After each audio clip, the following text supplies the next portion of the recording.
the Business Growth Cafe, where each week we select from a menu of topics for a focused discussion with an industry expert to provide insights that can impact your business's growth. With your host, Angelo Ponzi.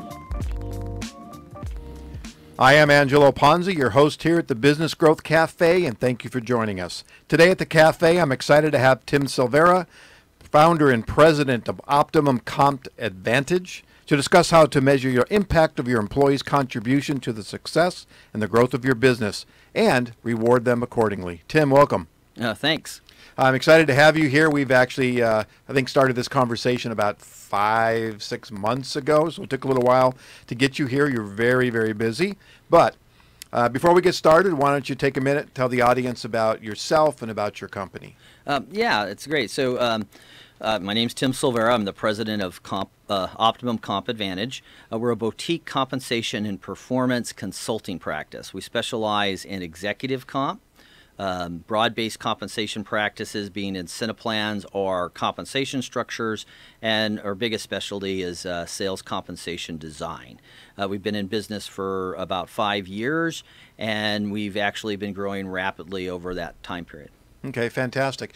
I know when as a consultant, I deal with my clients and then get into the sales department, and they're always looking for some kind of sales compensation besides, what is the commission rate and things like that. Now, I'm going to save that for just a little bit more, but one of the other questions I always get is about performance measurement or metrics and rewards for those non-sales people.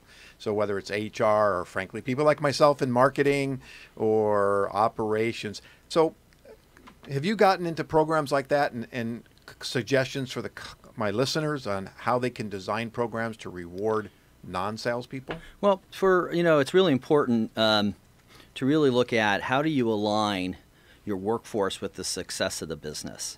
So if you don't have an incentive plan, it's hard to communicate alignment. So it starts there. So it's really important even for smaller mid-market companies to have some form of incentive. Also in those organizations, you really want to align and reward people for how the company is performing. If you don't, and it's more than the long term, if you have equity, if you're able to give equity, it's more about, the short term. How do you align them, give them instructions on what they're doing and how that impacts the success of your company. So it's important. Okay. Do you find when you're working with management on this, and for me as a marketer, I'm going to go back to me for a minute. It's all about me. Right. But when we look at setting goals and objectives and, looking at how do we work down through the organization, I mean, those are the objectives for the year, let's say, or for quarterly, whatever the milestones happen to be.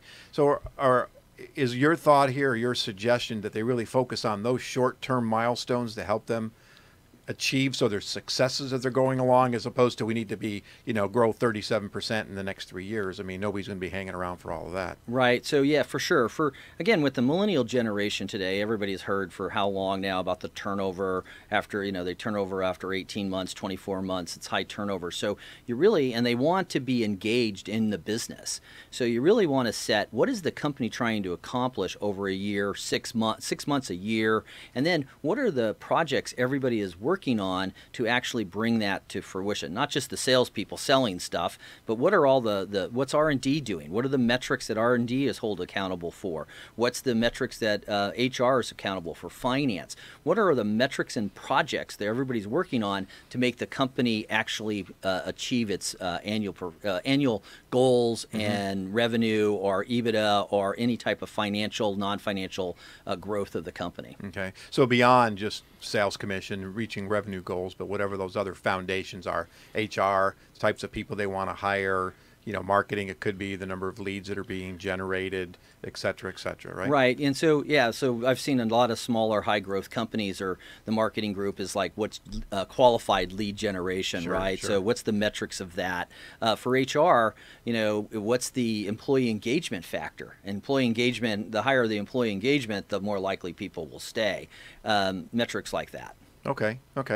Let me ask you a question about engagement. So obviously you're working in a lot of different departments, and so if we look at HR and we think about employee engagement, so I work with some companies and they do a lot of things to keep the employees engaged, whether it's some kind of a a health and wellness plan, and they get points and prizes for doing certain things, or again, achieving milestones or participation. So what are some of those kind of engagement strategies that an HR group might use, for example? Well, I think I think the biggest, strongest engagement strategy aren't necessarily the fun things that people do to engage. Those are the external things. It's really the true things people are actually doing on a day-to-day basis to actually drive the success of the business. And so understanding that at the deep level, the health and wellness stuff, all that stuff's nice, but it's really about engaging employees to drive the success of the company. That's what really people really want to do.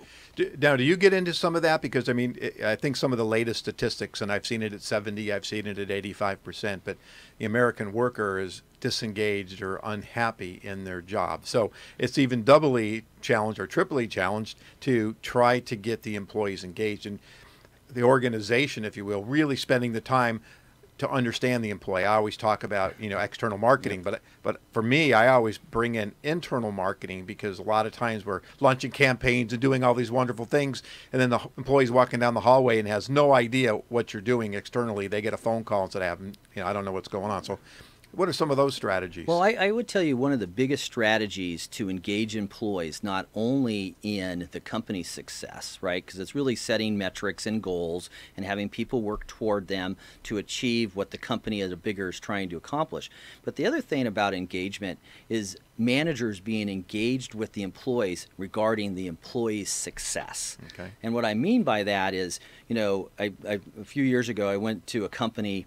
And it was actually about 8 years ago. So the millennials on the rise in the workplace. And the first day I was there, I had 5 questions. The next day was 20 more, and then more and more. How do I get promoted in this company? Everybody's seen the SNL skit about, the first day a millennial starts work, they ask how they get promoted. Right. And it's not funny, it's real.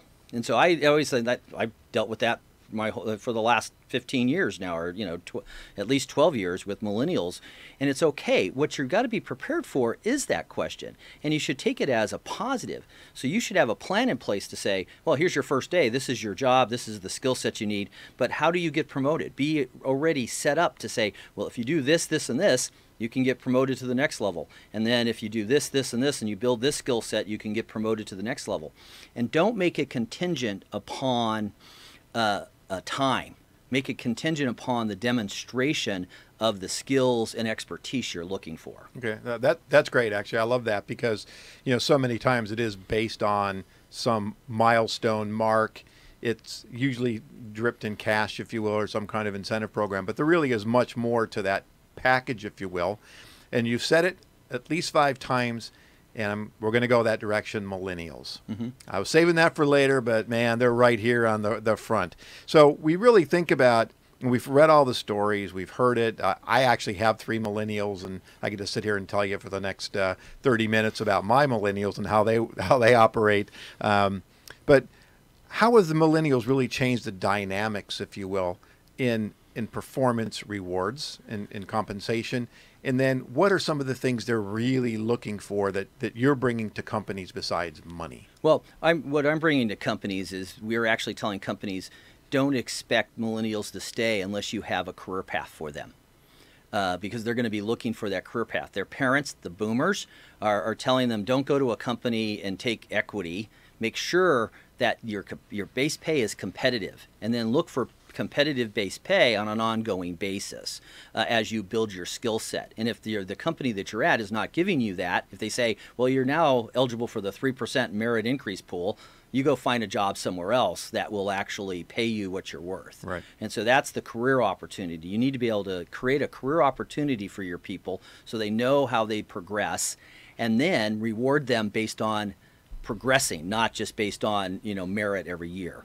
The other thing is designing incentive plans that take what they are doing that add value to your business and making sure they're aligned with the company's success. The biggest mistake companies have made for a long time, not just for the millennials, for everybody, is the CEO says something like, okay, we have a new bonus plan. We're all in this together, and everybody is going to get a bonus based on how we perform on EBITDA. Well, that's basically the CEO's metrics, and he's holding everybody else accountable for achieving his metric. So no line of sight, no engagement, because he's not drilling down on what does everybody do to make that EBITDA come to life. And so I'm not saying not to have a funding mechanism, but then what does each person do that actually impacts the success of that business? So it's more work. Instead of just saying, hey, let's all work really hard, you actually managers have to engage with their employees to actually help them grow the business. Well, I think in any case, I mean, that's a clear path, and setting that and managing that path, whether we're doing a sales and marketing strategy, long-term plans. I mean, ultimately, you have to continue to manage that. Now, one of the things I talk about when I deal with HR people, and they come up with these programs, and then I go out and talk to the employees, and it's not filtering down. So when you put together a program, for example, how do you bring it to life within the organization? Do you do that? And or more importantly, how does the HR, pick on HR because they might be the ones, how do they push it down and really make sure everybody understands it? Before you answer, because I had a benefits person on a couple of weeks ago, and we discussed that very problem. I remember sitting there and being told all these wonderful benefits that I'm going to get, and they handed me a binder, and I was lost. So what's your strategy and recommendation for making sure employees are engaged in all this? Well, and I'll give you an example of a company that we implemented, radically changed how they design their incentive plans, not only for salespeople, but for the talent organization, for the solutions organization, for every organization. And the best thing we ever did was we actually brought in different levels of management to see the plan early on. And when we launched it, management owned it and they launched it. Okay. Instead of HR launching it or some person sitting in a box saying this is how it works. How you do it is you actually build the plan upward and downward, but then you roll it out through the managers and make them live it. And not make them, but it actually is the buy-in from management down, and they believe in the plan. And that's how you actually bring most of the incentive plans to life, is that managers own them and drive them in the business every day. Okay. Can you give me, I'm asked two examples, one of a real successful implementation and how it benefited, and then I'm going to guess the next question will be, give me an example of one that you designed a great program, or maybe it wasn't even yours, but the company just failed miserably, and so kind of the do's and the don'ts, if you will. So the one client we started 2 years ago, and basically their revenue was flat for 5 straight years, had no growth. Salespeople, their incentive plan, we do an assessment of what's the problem in the company, and through the incentive plan design. This was a sales incentive plan. Okay. And basically the sales incentive plan was rewarding people they were able to earn 98% of their total cash target for achieving 80% performance. So they were making big money for lower performance. So you got to so what they were doing, you have to avoid motivating people to be mediocre. Because the thing that a salesperson does is looks out, how do I optimize that plan for myself? Not about how do I make the company a lot of money. So you got to be careful with that. And so this plan actually, so they were flat for 5 years. So we redesigned it to have decelerators that said, hey, if you perform at 80%, we're going to decelerate your payments, your incentives. But then on the top side, if you over-exceed, we're going to accelerate. And basically when I say accelerate, we're going to share more of the profit or more of the revenue with you if you beat the goal than standard. And so they actually grew by 30% after we implemented it, 30% in the first 6 months. Well, that kind of incentive really eliminates mediocrity, if Correct. you will, right? And it's now it's on my shoulders. I can either achieve more and make more money, or I can just kind of coast. A lot of times, I think with salespeople, especially when there's kind of a retention and renewal of existing business, it's like, hey, I made a good living last year. If I could hit a certain goal and I don't have to go out and prospect at all, I can just, well, then you can't grow. Right, you're just kind of mining the same mine, and eventually the ore is going to run out, if you will, or you're just never going to get there. So you have to open up new markets, whatever it happens to be. Right. So that's a positive one. Give me one that maybe not so positive. Well, another company, same situation. Went in, talked to the CFO, the head of HR, and then I talked to the salespeople second. And the salesperson basically said, no, it's not the incentive plan why we're not growing. There's other problems, pointing the finger at every other avenue. And I go, no, it's more than likely your incentive plan, because nobody's motivated to grow the business. He had things in place that said, well, if you don't perform this month, I'll give you an extra bonus next month if you perform well. Okay. on top of, which was amazing. So I'll give you an extra bonus for being a poor performer. So what are you motivating people? You're motivating them to be mediocre one month so then they could blow it out the next month, right? So a lot of the things he was doing was causing the poorer performance. And so he actually lost his job. He was let go after 3 years of declining performance. This is not a flat situation. This was declining by 10% a year based on the sales force's performance. Wow. So they hired a new person, and so this was the opportune time to get with the new person, show them what the old incentive plan was doing. The new person said, oh, wow, I like the old incentive plan. Why? Because she would make a lot of money even if the company was not performing well herself. And so what happened was the CEO said, well, my new salesperson is, the person that really needs to weigh in on this. I'm going to listen to her. And that it wasn't the incentive plan, it was just the person. And a year after she started, they're about ready to go under. So she made a lot of money, but the company now is in dire straits because they didn't implement based on, the recommendations and changes. Well, I mean, regardless of any plan, I have a stat that I use in talking about, I use this phrase, planning is easy. It's the implementation that's really hard. And I think it's like 90% of businesses say they struggle with growth because of poor implementation. And I think that is across the board for lots of different plans. I mean, if you think about it, pulling all these different departments together to have that common goal way out there and figure out how you piece that puzzle together to keep moving forward. I mean, once the puzzle pieces are in place, right, we talk about complacency. How do you continually to motivate people? And beyond just it's a job or a paycheck. Because if that's all it is, then they're going to be gone sooner or later. So, but looking at an organization and that growth, I have a client that, their top salesperson is, been there 15 years. And it's about half the company life. Right. And they're a commission-based organization, and she does extremely well, and she's extremely motivated and knows how to get things done. So I think that's a really interesting dynamic. I'm going to pivot a little bit because we haven't actually talked about sales compensations programs, and there's a wide variety that I've seen and heard of. And so what's some of the thinking, and has thinking changed from last year to this year, and there are kind of trends that are happening when it comes to sales compensation? Well, I would tell you there's really no trends, because there's really 2 or 3 different types of incentive plans. I think it actually goes back to the design. In terms of company thinks, well, you just put in a commission plan. Just the commission rate is 1% or 5% or whatever. Well, that's the problem, because if you just put in a flat commission rate, there's no decelerators for poor performance, there's no accelerators for high performance, and so the employee gets to decide how much effort they are going to do to win, or how much do they want to spend making what level of money. Sure. So you actually have to start with what are you trying to accomplish as an organization. So are your incentive plans designed to achieve your business strategy or your business growth strategy or whatever you're trying to accomplish? And if they're not, then you're not going to make it. So then the other thing that I've seen, and this I thought went away many years ago, was the concept of giving managers, sales managers, first dollar commission overrides of their sales force. Again, I've seen a lot of it. 30 years ago, I saw it, and the whole thing was to push that out of the market. And then I started back doing smaller companies, and I see this first dollar commission. But again, if you're paying a sales manager first dollar commission, what's the motivation for him to hit target?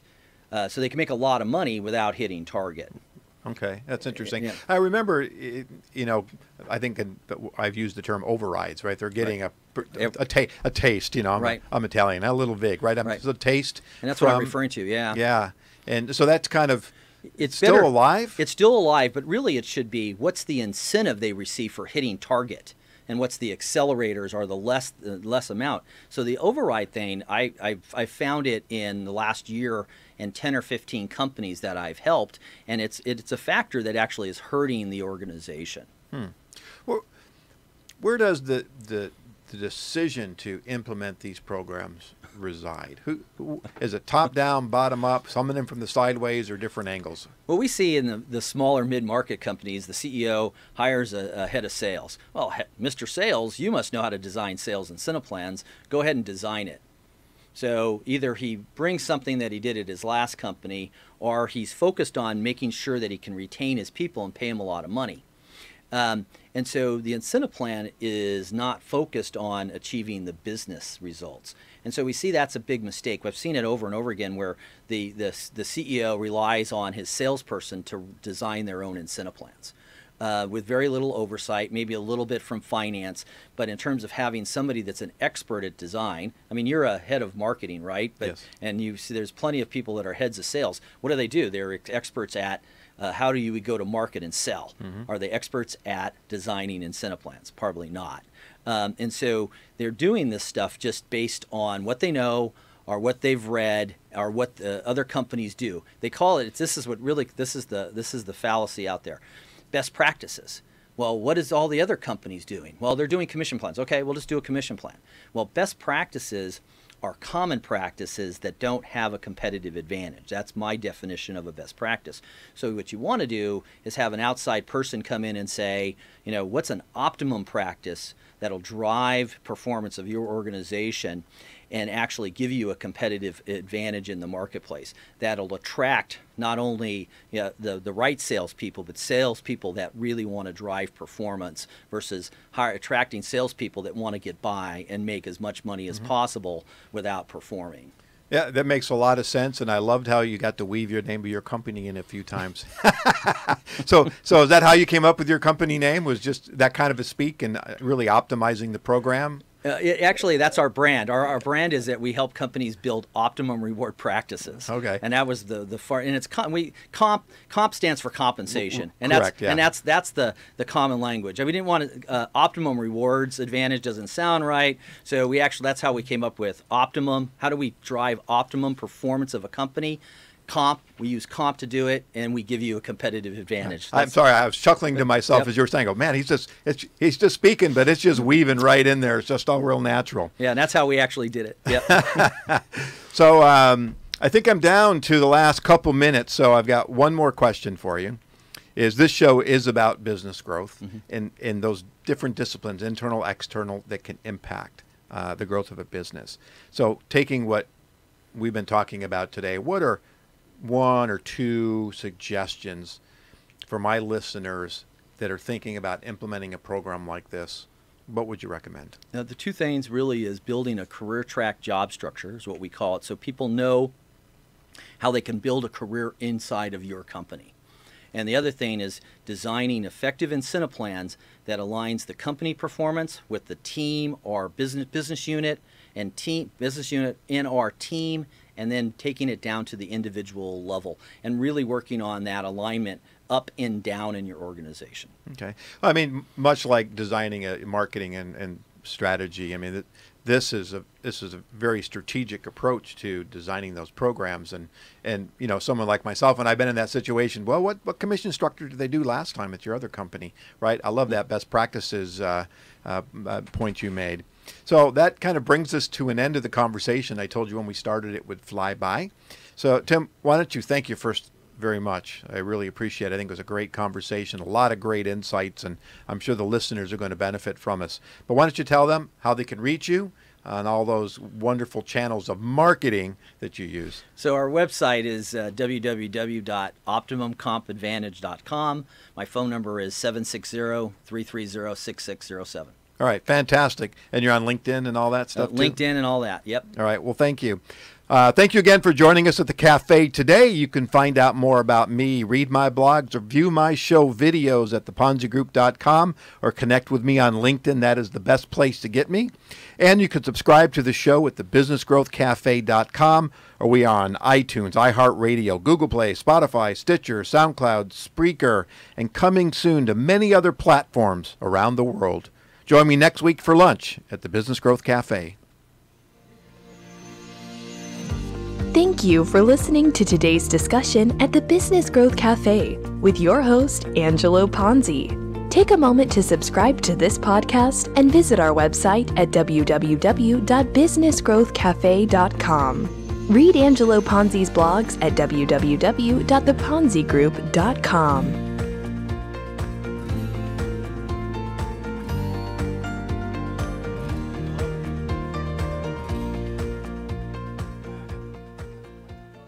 IT, Lenovo is dedicated to offering solutions that can make a difference for you and your company, from devices to technology services. To learn more, visit lenovo.com/SMB, powered by Intel.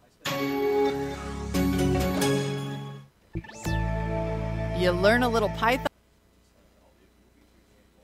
The Marketplace podcast is brought to you by EquityZen, a premier platform bringing private markets to the public. Get access to tech unicorns like Uber, Airbnb, and more. Sign up for free today at equityzen.com/morning report. And by Brother Inkvestment Tank Printers.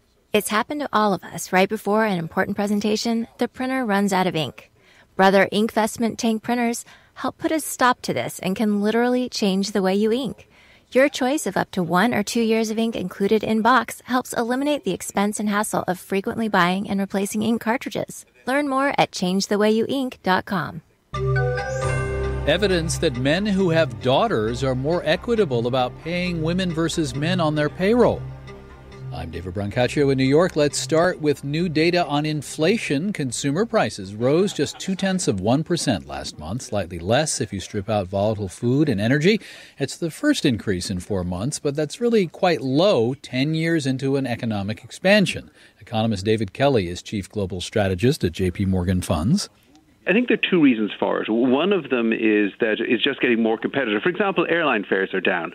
After many years of an expansion, because you can go on your computer and find the cheapest airline fare in 5 seconds. But also this income inequality is actually sapping demand in the economy. But that's also why, the Federal Reserve can look at this economy and say, it's not overheating. We don't need to raise interest rates because there's no inflation.